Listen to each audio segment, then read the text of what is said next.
주기와 받기의 법칙. 만약 하나님의 성품이 주기에 있다면 우리들에게는 이 성품을 본받을 만한 온갖 이유가 있다. 지금까지 우리들은 받기 위해 주는 마음가짐에 익숙해져 있었다. 다른 말로 하면 우리들이 주는 행위를 하는 이면에는 받음에 대한 기대가 자리하고 있었다는 말이다. 이러한 사고방식의 문제점 중 하나는 우리들이 주는 행위를 하면서도 무엇을 되돌려 받을 것인지를 정확히 알고 있었다는 말이다. 그 결과 우리들이 원하는 것에 대한 일종의 흥정으로 다른 사람들에게 주어왔던 것이다. 자, 오늘 우리는 중고시장에서 무려 30만 원에 거래된 책 모세의 코드에서 알려주는 주기와 받기의 법칙을 알아보도록 하자. 만약 내 등이 가려우면 우리들은 먼저 옆 사람의 등을 긁어주겠다고 제안한다. 사실 이런 행동 자체가 문제일 수는 없다. 왜?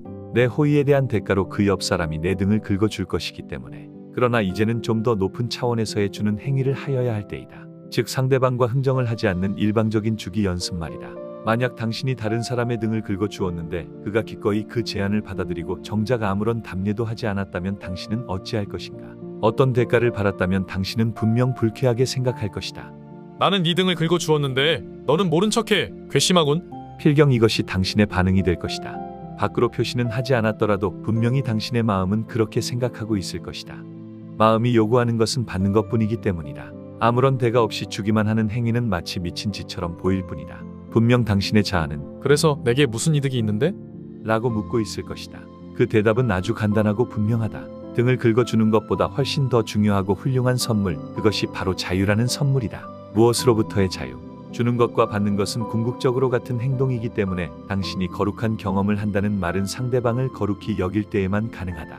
다른 말로 하면 당신이 하나님으로부터 거룩한 선물을 받고자 한다면 그런 세상적인 기준을 버려야 한다는 말이다. 잠시만 기다려라.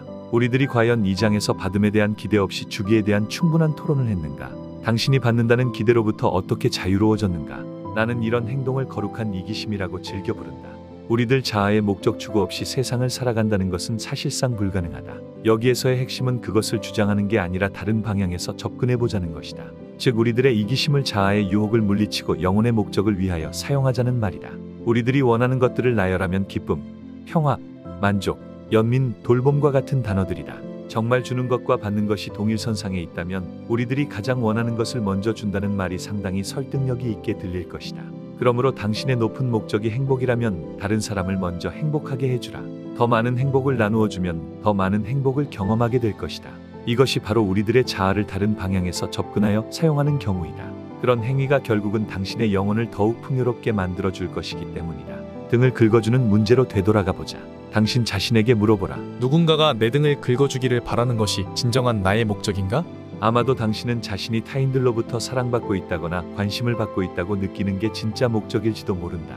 그런데 이런 것들은 당신이 주려고 하는 상대로부터가 아닌 전혀 다른 사람으로부터 받게 될지도 모른다. 하나님은 당신이 누군가에게 조건 없이 제안할 때 당신이 꿈꾸어보지도 못한 선물을 줄 계획을 갖고 계시기 때문이다. 그러므로 이것이 결론이다. 다른 사람에게 조건 없이 사랑과 연민을 선물하라.